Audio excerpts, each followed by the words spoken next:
नमस्कार जी। आज हम चर्चा करेंगे वक्री ग्रह के बारे में, जिसको इंग्लिश में रेट्रोग्रेड बोला जाता है। तो वक्री ग्रह में आज हम चर्चा करेंगे जुपिटर रेट्रोग्रेड की। क्योंकि पहले तो ये था ना कि राहु केतु शनि के नाम से आपको डराया जाता था। अब आपको जुपिटर रेट्रोग्रेड के नाम से भी डराया जाता है। क्योंकि रेट्रोग्रेड में बोलते हैं कि पावरफुल हो गया ग्रह है, अगर अच्छा है तो बहुत अच्छे फल दे देगा, बुरा है तो बहुत बुरे देगा, लेकिन अच्छा क्या है और बुरा क्या है ये कोई बताता नहीं है। तो आज हम इसी पे चर्चा करेंगे कि रेट्रोग्रेड प्लैनेट, इस पे बात करेंगे रेट्रोग्रेड प्लैनेट होता क्या है। फिर उसका लॉजिकल आंसर ढूंढेंगे। फिर ये देखेंगे कि कितने समय तक ये रहते हैं। फिर देखा जाएगा कि इसमें लोग आपको कैसे डराते हैं, और उसके बाद में आपको बताया जाएगा कि इससे डरना है या नहीं डरना है, वो आपकी अपनी मर्जी होगी। तो अभी मैं सबसे पहले आपको एक स्क्रीन शेयर करता हूँ। ये स्क्रीन, ये देखिए आपने कंप्यूटर स्क्रीन। इसमें हमने गूगल से ही पूछा कि हम भी पहले तो गूगल से ही पता कर लेते हैं कि रेट्रोग्रेड होता क्या है। तो गूगल ने बताया कि retrograde planets appear to move backward in the sky from our perspective on earth even though they are actually moving forward in their orbit। इसका सीधा सीधा मतलब है, गूगल ये बताना चाह रहा है कि आप किसी भी ग्रह को देख रहे हो तो पृथ्वी से देख रहे हो, क्योंकि आप तो पृथ्वी पे हो। तो आप पृथ्वी पे हो, पृथ्वी से देख रहे हो, इसका मतलब टेलीस्कोप भी पृथ्वी पे लगा हुआ है। तो वहां से आप देख रहे हो, आपको देखने में वो रेट्रोग्रेड नजर आ रहा है, लेकिन वो रेट्रोग्रेड है नहीं, प्लेनेट सीधा ही चलते हैं। प्लेनेट की गाड़ी में बैक गियर नहीं होता। ये गूगल ने साफ बता दिया। चलो, अब हम देखते हैं रेट्रोग्रेड प्लेनेट होता कैसे है, और आप इसको पतरी में कैसे देखेंगे। अगर आपके पास कोई पतरी आती है तो आप वहां पे कैसे पता लगा लेंगे कि ये पतरी सही है या गलत है, पहले उस पे नजर मारते हैं। तो एक स्क्रीन में आपके सामने और शेयर करता हूं।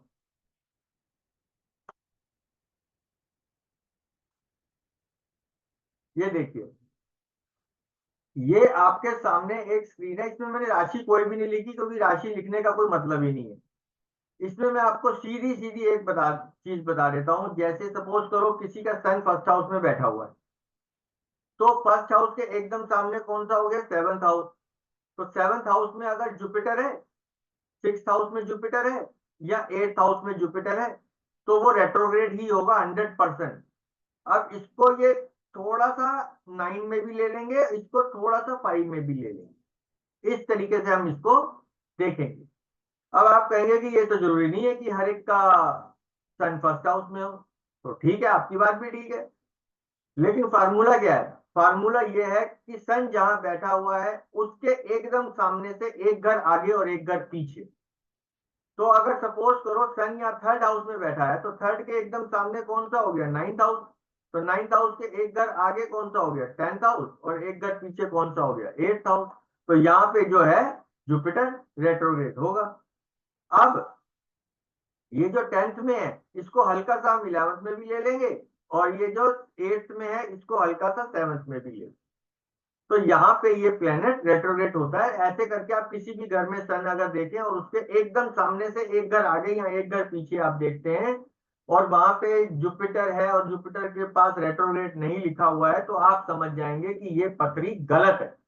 इसी तरीके से अगर यही जुपिटर को सपोज करो सन के ट्वेल्थ हाउस में बिठा दिया जाए, सन के फर्स्ट और ये सन से इलेवंथ में बिठा दिया जाए, सन से सेकंड में बिठा दिया जाए, सन से थर्ड में बिठा दिया जाए, ये सन से थर्ड हो जाएगा ये वाला हिस्सा। तो यहाँ पे अगर आपको इस तरीके से बिठा, आपको पता लगता है तो आप समझ जाएंगे। यहाँ पे अगर लिखा हुआ है और वहां पे लिखा हुआ है रेट्रोग्रेड, तो आपको पता लगेगा यहाँ तो रेट्रोग्रेड होता ही नहीं है। सपोज करो ये सन को यहाँ बिठा दिया और जुपिटर को यहाँ बिठा दिया, और यहाँ जुपिटर को बात बोल दिया रेट्रोग्रेड, तो आप कहोगे ये रेट्रोग्रेड हो ही नहीं सकता। ये रेट्रोग्रेड हो ही नहीं सकता। इनफैक्ट ये तो यहाँ पे आके अतिचारी बन जाएगा। अतिचारी मतलब फास्ट मूविंग, फास्ट मूविंग। तो यहाँ पे आपको ये चीज पता लग गई। अब मैं आपको बताता हूँ जो गूगल ने बताया हमको। अब मैं आपको बताता हूँ जो गूगल महाराज हमको बता रहे हैं कि ये चलते तो स्ट्रेट हैं, लेकिन हमको उल्टे दिखते हैं। तो वो जो गूगल महाराज बता रहे हैं वो कैसे बता रहे हैं, उसका चार्ट आप ये देखिए। ये देखिए, ये हमारा सन है, और ये हमने 12 राशियां बना दी यहाँ पे। तो जब आप इसको देखेंगे तो देखो ये सूर्य है, सूर्य के सबसे एकदम पास में बुध होता है, फिर शुक्र है, फिर पृथ्वी है, फिर मंगल है, फिर बृहस्पति है, फिर शनि है। इसी हिसाब से ये होते हैं। और आप सबको ये बहुत अच्छी तरीके से पता है कि पृथ्वी सूर्य के चक्कर, पूरा चक्कर एक लगाने में कितना टाइम लगाती है? 1 साल। 365 सही, 1/4 टू बी प्रिसाइज, 1 साल मान लो। तो 1 साल में ये लगाती है सूर्य के चक्कर। तो बृहस्पति कितने में लगाता है? बृहस्पति लगाता है 12 साल में। आपने देखा होगा कि जुपिटर अगर किसी की पत्री में 1 नंबर राशि में है, तो उसके बाद 2 में जाने में उसको 1 साल लग जाएगा, फिर 1 साल लगा के वो 3 नंबर राशि में आ गया। ऐसे वो पूरा जो कंप्लीट करता है अपना चक्कर, वो 12 साल में करता है। पृथ्वी करती है सूर्य का चक्कर लगा के 1 साल में, बृहस्पति करता है 12 साल में। इसका मतलब ये हो गया कि पृथ्वी जो है वो बृहस्पति से 12 गुना ज्यादा तेज चलती है। तो अब हम उसको इस डायग्राम से समझते हैं। ये सपोज करो अभी हम अर्थ में हैं, अर्थ से हमने टेलीस्कोप लगा रखा है, और ये जुपिटर हमको, ये पीले रंग का जुपिटर है, ये हमको कौन सी राशि में दिखाई दे रहा है? 4 में। अब अगर हम अर्थ, ये हमारी अर्थ है, ये जुपिटर को मूव करते हैं पहले। ये जो हमारा जुपिटर है, ये जुपिटर हमारा ऐसे मूव करेगा, ऐसे। तो अर्थ, ये जुपिटर अगर हमारा इतना मूव किया, इतना, थोड़ा सा और मूव कर देते हैं, चलो इतना मूव किया, तो अर्थ ने हमारा कितना मूव करना है? अर्थ ने हमारे को, इसको मूव करेगी इससे 12 टाइम्स। तो ये अर्थ ऐसे चक्कर काट रही है सूर्य के। अर्थ अपने ऑर्बिट पे ही चलेगा ना सारा कुछ मामला, ये ऐसे। तो ये अर्थ कहां तक पहुंच जाएगी? अर्थ यहां तक पहुंच जाएगी। जब अर्थ यहाँ पे पहुंच जाएगी, यहाँ पे हम टेलीस्कोप लगा लेंगे अपना। तो यहाँ पे टेलीस्कोप लगा के जब हम इसको देखेंगे बृहस्पति को, तो हमको बृहस्पति कौन सी राशि में दिखाई देगा? 3 में। जबकि ये अगर आप इसको सही तरीके से ऐसे देखें तो ये देखो, मेरा कर्सर देखो, ये जुपिटर तो 4 से ऊपर हो चुका है ना। ये तो 4 और 5 के यहाँ पे आ गया तकरीबन। लेकिन हमको कहाँ दिखाई दे रहा है?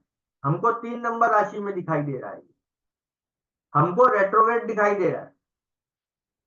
तो आशा करता हूं यहाँ पे आपको इस चीज का पता लग गया होगा कि हमको रेट्रोग्रेड प्लेनेट दिखाई क्यों देता है। हमको ऐसे रेट्रोग्रेड दिखाई देता है, वो होता नहीं है। ये गूगल ने भी बता दिया, और आपको किस तरीके से है वो ये भी मैंने आपको यहाँ पे बता दिया। अब जो चीजें मैंने आपको बृहस्पति के बारे में बोली हैं, उसी को आप शनि का मान लो, उसको आप शनि का भी मान लो, क्योंकि शनि भी आउटर प्लेनेट है, अर्थ के बाहर है। तो जुपिटर तो 12 साल में कवर कर रहा है एक चक्कर, शनि तो कर रहा है 30 साल में। तो अगर इसको इसी हिसाब से देखोगे तो शनि जो है हमारा, ये जो शनि, शनि अगर जुपिटर इतना चला तो ये शनि तो हमारा इतना इतना ही चलेगा, ये इतना सा ही चलेगा बस। तो ये भी हमको 3 में ही दिखाई देगा, ये भी हमको 3 में ही दिखाई देगा। तो ये आपको समझ आ गया होगा। अब मैं आपको बताता हूं कि जुपिटर रेट्रोग्रेड कितने समय रहता है। तो जो आपने चार्ट देखा था, जो आपने चार्ट देखा था, उसमें क्या था?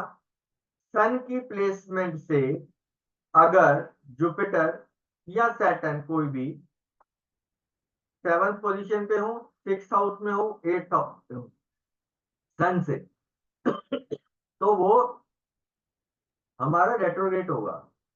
और थोड़ा सा 5 भी ले लेंगे, थोड़ा सा इधर से 9 भी ले लेंगे।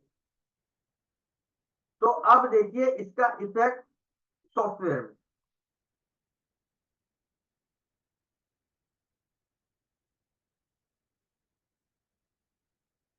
ये कंप्यूटर स्क्रीन आपके सामने है, इसमें 8 अक्टूबर 2024 का चार्ट बना हुआ है। 8 अक्टूबर 2024 को देखोगे आप तो ये जुपिटर हमारा डायरेक्ट है, इसमें एक दिन ऑफ और किया तो जुपिटर रेट्रोग्रेड हो गया।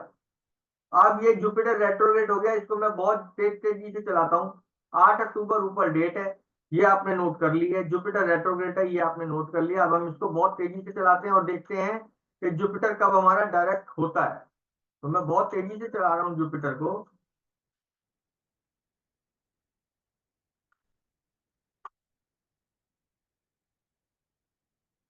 देखिए अभी तक ये रेट्रोग्रेड ही है, ये हो गया। डायरेक्ट, तो डायरेक्ट, हाँ, ये डायरेक्ट हो गया, तो एक दिन पीछे करते हैं, ये रेट्रोग्रेड। तो 8 अक्टूबर से 3 फरवरी, 8 अक्टूबर से लेकर 3 फरवरी, यानी कि अक्टूबर के बाद नवंबर, दिसंबर, जनवरी और फरवरी, 4 महीने ये जुपिटर महाराज रेट्रोग्रेड रहे। अब ये 4 महीने जो जुपिटर महाराज रेट्रोग्रेड रहे, तो इसका मतलब ये हुआ कि 4/12, यानी कि 1/3। साल में 12 ही तो महीने होते हैं ना, उसमें से 4 महीने तो ये रेट्रोग्रेड हो गई। तो 4 महीने तो रेट्रोग्रेड रहेंगे ही रहेंगे, 4 महीने में जितने बच्चे पैदा होंगे सबका जुपिटर रेट्रोग्रेड होगा। तो 4 महीने में सबसे 365 दिन होते हैं, तो 365 दिन हो गए। इसको आप ऐसे भी ले लो, 365 को 1/3 कर लो, तो वो 120, 121 दिन आ जाएगा। तो उनमें सबका 4 महीने यानी कि 120 दिन में जितने बच्चे पैदा होंगे सबका जुपिटर क्या होगा, रेट्रोग्रेड। तो क्या सबको परेशानियां होंगी शादी की? किसी की शादी होगी नहीं, और अगर किसी की शादी हो गई तो वो टिकेगी नहीं। अगर हो गई है तो फिर वहां पे ग्रह कलेश हो रहा है, झगड़े हो रहे हैं, ये सब हो रहा है। और जुपिटर आपका बच्चे का भी कारक होता है, तो क्या संतान में भी कोई प्रॉब्लम होगी? तो इसको इस तरीके से बताया जा रहा है। तो आप बोलिए कि आप खुद समझिए, क्या 120 दिन में जितने बच्चे पैदा हो रहे हैं सबको यही हो रहा है? एक जुपिटर रेट्रोग्रेड को देख के क्या हम ऐसी प्रिडिक्शन कर सकते हैं? बिल्कुल गलत है, क्योंकि एक ग्रह से प्रिडिक्शन होती ही नहीं है।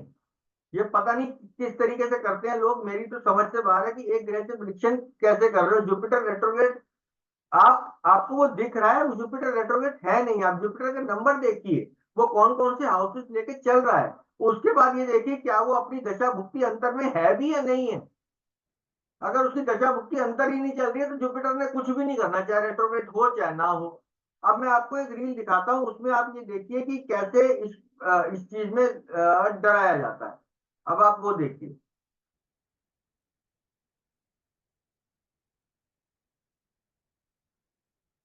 Retrograde planets bring a lot of pending karma associated with them from their previous lives, and that is the reason when a native has a retrograde planet in his or her birth chart, they tend to face a lot of struggles or issues associated with the significations of that planet.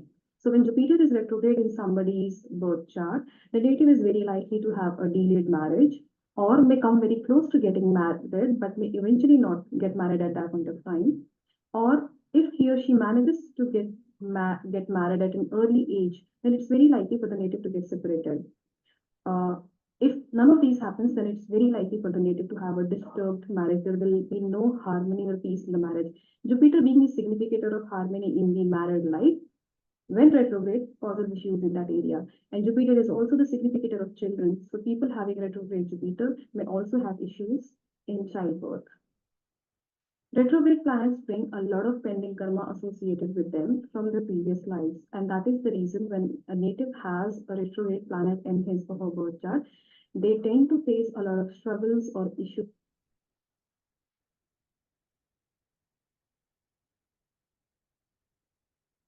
तो देखा आपने, Jupiter अगर retrograde होगा तो या तो शादी होगी नहीं, या एकदम होने वाली होगी तो टूट जाएगी।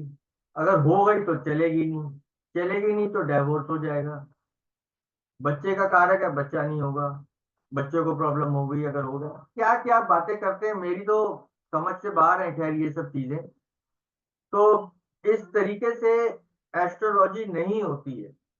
आपको जुपिटर रेट्रोग्रेड से डरना बिल्कुल नहीं है, बिल्कुल नहीं डरना आपको जुपिटर रेट्रोग्रेड से। आपको सिर्फ हाउस के नंबर देखने हैं कि जुपिटर क्या लेके चल रहा है, या कोई भी प्लेनेट जिसको आप देखना चाहते हैं उसको नाड़ी में सिर्फ यही देखिए कौन कौन से हाउसेस से वो रूल कर रहा है, किस चीज की दशा भुक्ति अंतर में है। बस ये मैंने वीडियो आपको दीदी की इसलिए दिखाई है कि इनको इनके गुरुजी ने पता नहीं क्या सिखाया है क्या नहीं, लेकिन अगर इनकी भी कोई गलती नहीं है, इन्होंने जहां से सीखा होगा उनको सिखाया ही ऐसा होगा। तो जैसा कोई बंदा सीखता है वैसे ही बताता है।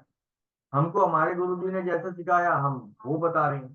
तो फर्क तो सिर्फ गुरु का होता है और किसी का नहीं होता। हमको हमारे गुरु ने ये सिखाया कि किसी ग्रह से डरना ही नहीं, सारे ग्रह अच्छे। हर एक बंदे की पत्री में हर एक ग्रह अलग काम कर रहा है। आपको ये देखना है कि आपकी पत्री या जिसकी पत्री आप देख रहे हो उसकी पत्री में वो ग्रह कैसा है, अच्छा है या बुरा है। अच्छा है तो किस रिस्पेक्ट में अच्छा है, शादी के लिए अच्छा है, या बिजनेस के लिए अच्छा है, या बच्चों के लिए अच्छा है, ट्रेवल के लिए अच्छा है, किस चीज के लिए अच्छा है। अगर बुरा है तो किसके लिए बुरा है, लिटिगेशन के लिए बुरा है, शादी के लिए बुरा है, एक्सीडेंटल के कुछ हो जाए हमारा उसके लिए बुरा है, या हेल्थ के लिए बुरा है। तो इवेंट वाइज हमारे गुरुजी ने हमको बताया है कि कैसे प्लेनेट को हमको देखना है कि वो अच्छा है या बुरा है। ऐसे ही नहीं बोल देंगे कि ये अच्छा है और ये बुरा है, ये गलत है। तो आज की चर्चा यहीं समाप्त करते हैं। आपका बने रहने के लिए बहुत बहुत धन्यवाद। आशा करता हूं आपको जानकारी अच्छी लगी होगी। आपका दिन शुभ हो।